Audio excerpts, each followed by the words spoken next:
Buongiorno a tutti da Gwendalina Ferro, oggi in studio con me Armida Panizzo, candidata sindaco per la città di Portoviro. Ciao Armida. Grazie e grazie dell'invito. Ecco, allora, tu sei una delle candidate sindaco per la città fiorente, insomma, di Portoviro, no? Ricordiamo unione di due comuni, Donata e Contarina, nel 1995, che proprio quest'anno ha festeggiato il trentennale. Sì. Allora, Armida Panizzo, per i nostri radioascoltatori, insomma, riveste un ruolo apicale, no? L'abbiamo detto e tanti lo sanno, soprattutto a Portotolle, visto che sei dirigente. Diciamo che mi conoscono perché ricopro a Portotolle, nel comune di Portotolle, un ruolo importante. Mi occupo dei servizi sociali del comune di Portotolle, esatto, dirigente. Quindi un ruolo apicale che, insomma, non ti fa paura diventare sindaco? Questa è la sintesi, no, non mi fa paura. Tanti mi dicono, ma come mai questo coraggio, da dove scaturisce? Però io sinceramente sono 25 anni che vado tutti i giorni in comune, quindi il comune non lo vedo come una cosa così, non mi fa paura, diciamo, conosco tante cose e quindi tanti aspetti della macchina politici della macchina amministrativa, quindi diciamo che è qualcosa che conosco bene. Tra l'altro è un lavoro che veramente mi ha sempre appassionato, anche perché a me la politica è sempre interessata. Comunque nel mio lavoro non ho avuto modo, ovviamente, perché io ho sempre rispettato il mio ruolo che non era quello politico, però quando ci lavori a fianco dei sindaci, degli assessori, gioco forza, la politica diventa qualcosa che respiri. Certo. E pertanto poi ho studiato sociologia, perciò l'ho anche studiata la politica e perciò è sempre stata una cosa che veramente mi ha appassionato. Io non mi ritengo una politica vera e propria, più che altro mi sento di dire che vorrei amministrare il mio paese, perché in questi anni ho visto che Portoviro è stata lasciata un po', diciamo, allo sbando. Certo, come dicevi, hai detto il mio paese, perché tu sei una portovirese doc a tutti gli effetti, no? In tutti questi anni. Quindi esatto. Abbiamo capito che non ti fa paura diventare insomma sindaco.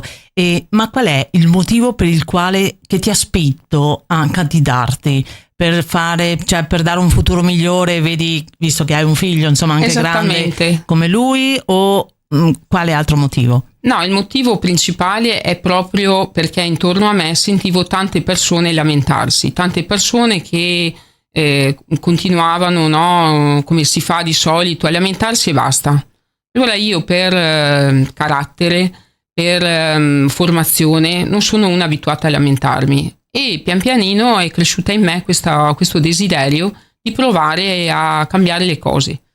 Quindi quando si sta male, no, di solito si dice bisogna cambiare. Allora ho detto provo a vedere se io, grazie alla mia esperienza, alla mia formazione e alla mia predisposizione, posso fare qualcosa per il mio paese, per mio figlio che ha intenzione di continuare a vivere a Portoviro e come me ama il suo paese. Pertanto vedo che tanti ragazzi non hanno intenzione, per fortuna, di abbandonare Portoviro, però bisogna dare ai giovani un motivo per restare. Quindi è un modo per dire, che è un po' lo slogan, no? Che mi dicevi prima fuori onda, riportare le persone al centro della politica, della città, di tutto quello che viene organizzato a Portoviro, no? Certo, infatti anche Portoviro al centro è stata proprio una cosa che ho sentito subito. Una cosa che poi un modo di dire, no, che poi è stato usato come simbolo, che ho trasmesso subito al mio gruppo, perché era quello che ci doveva far sentire il senso di appartenenza al centro. Infatti nella mia lista la maggior parte delle persone, tranne una insomma, siamo proprio tutti di Portoviro. Certo, ma al di là di questo, che comunque la persona di cui fai riferimento ha buone competenze, certo.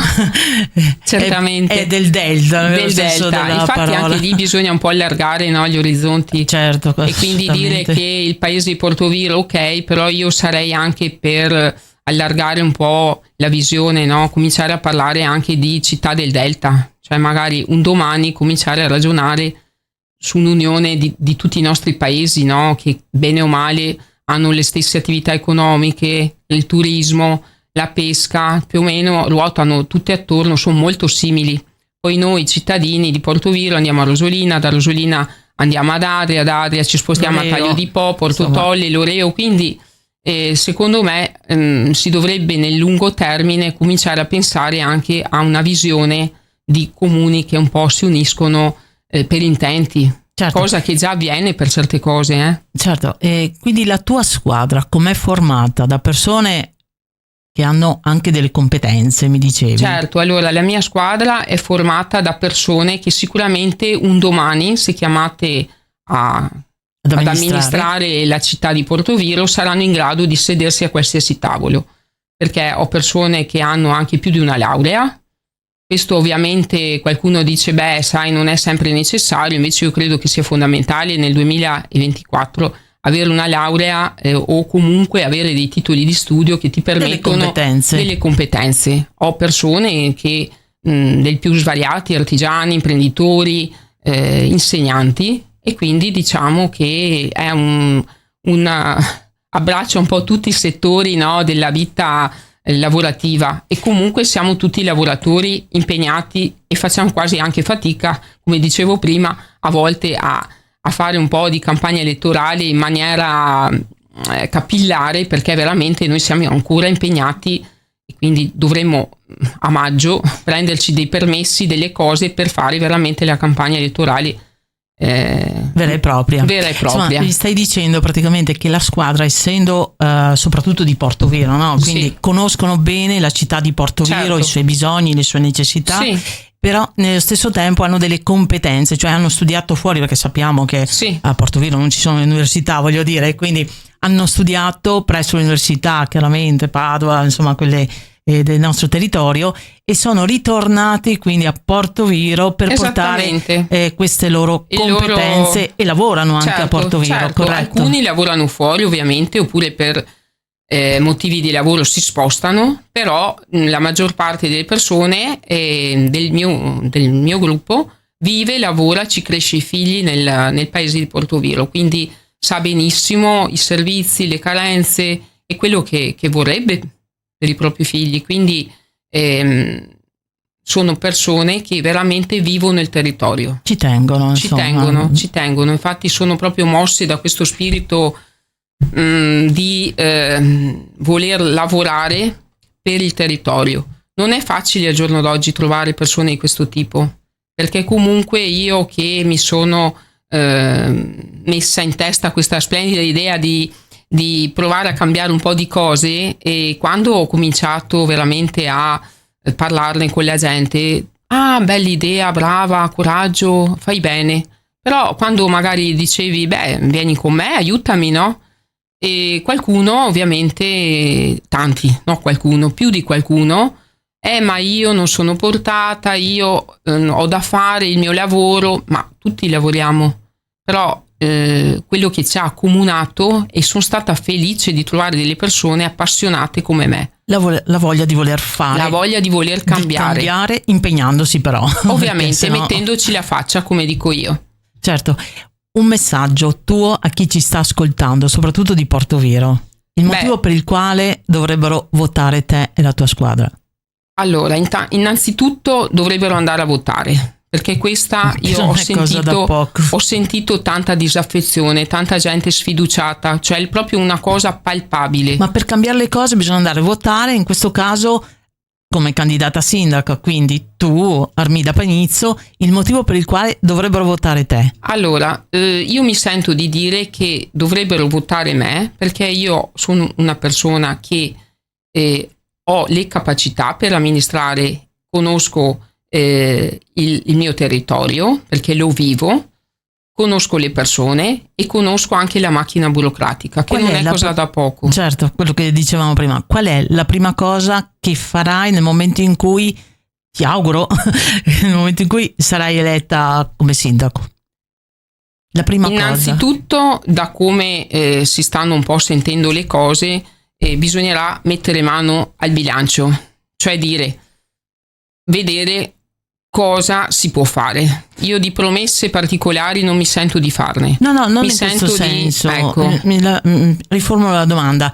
E quella cosa che vorrai mettere in atto insieme alla tua squadra, perché chiaramente uno non riesce a governare da solo, deve avere, no, i pilastri portanti che fanno squadra, fanno equipaggio, no, per cambiare le cose.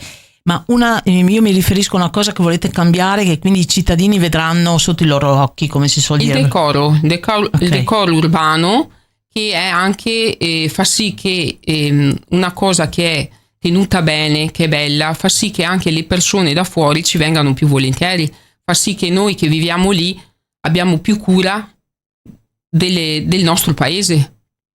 Certo. Quando c'è pulizia, quando c'è ordine, ognuno di noi lo mantiene. Se invece c'è il degrado io credo che è qualcosa che poi ti cresce anche dentro la persona, non è solo un qualcosa di estetico e di esteriore. Fa star male. Ma un'altra cosa, scusami, per toccare l'altro punto importante, tu come vedi la sicurezza nel paese? Come agiresti per portare più ovviamente sicurezza? questo è un tema molto sentito e molto importante.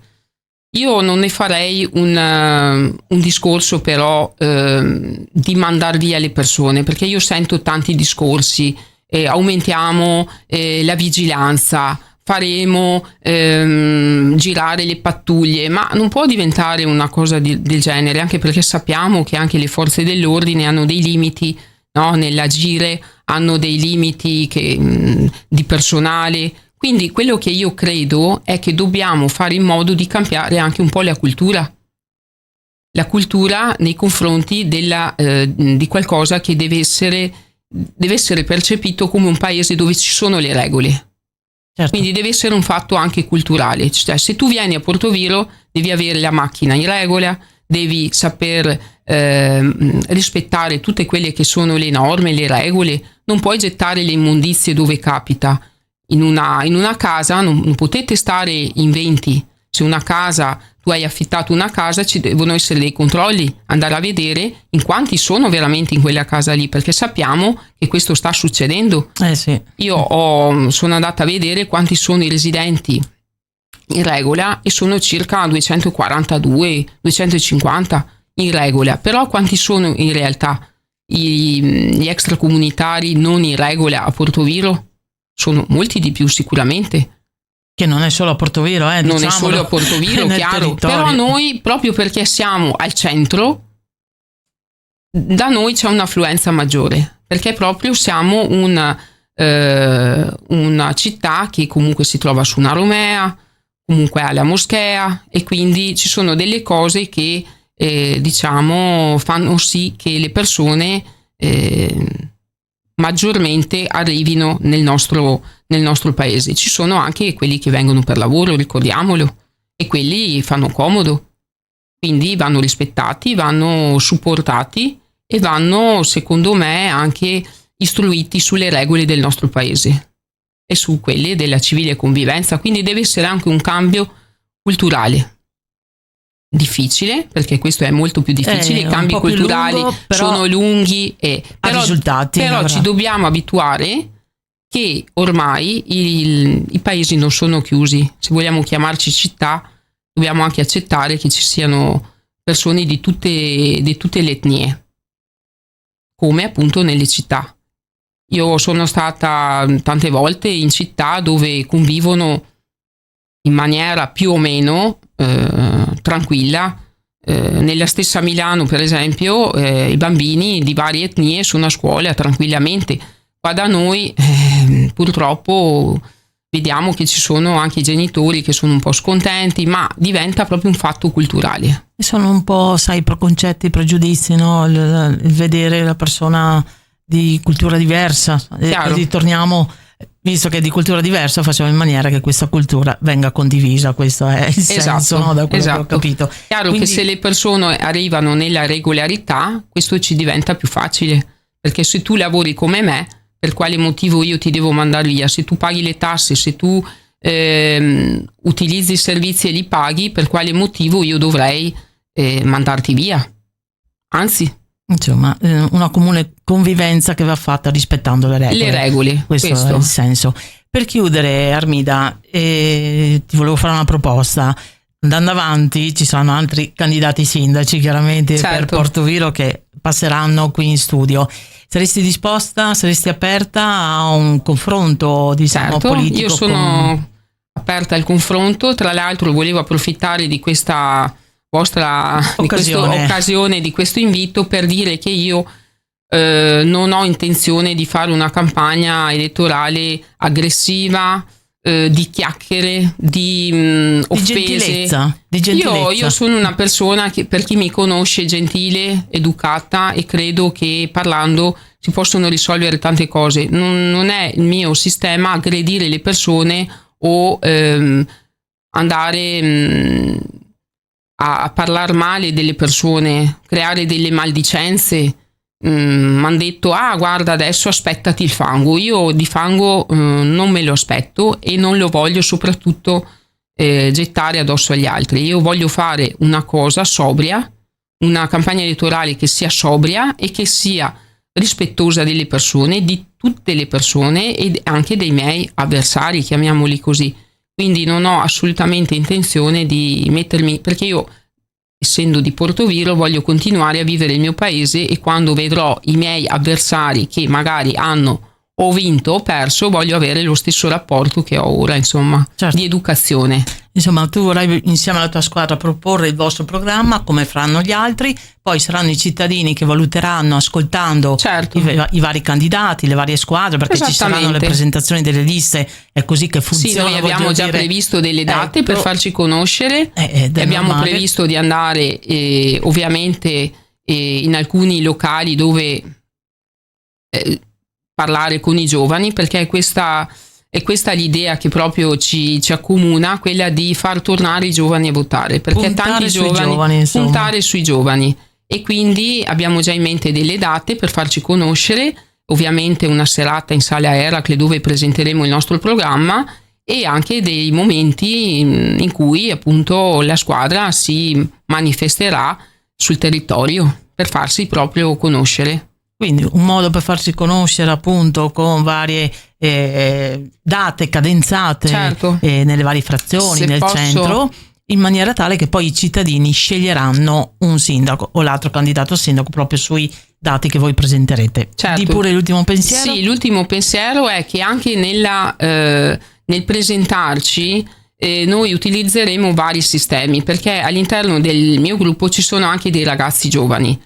Pertanto utilizzeranno non i classici santini, ma avranno dei metodi diversi, che saranno i social, i QR code, avranno un sistema diverso. Ovviamente non mancherà la campagna elettorale vecchio stile, e quindi andremo in cerca delle persone che ovviamente anziane, magari non usano i social, quindi avremo modo di farci conoscere vis-à-vis. Sì, una campagna rivolta a tutti, con i mezzi di tutti e gli strumenti di tutti.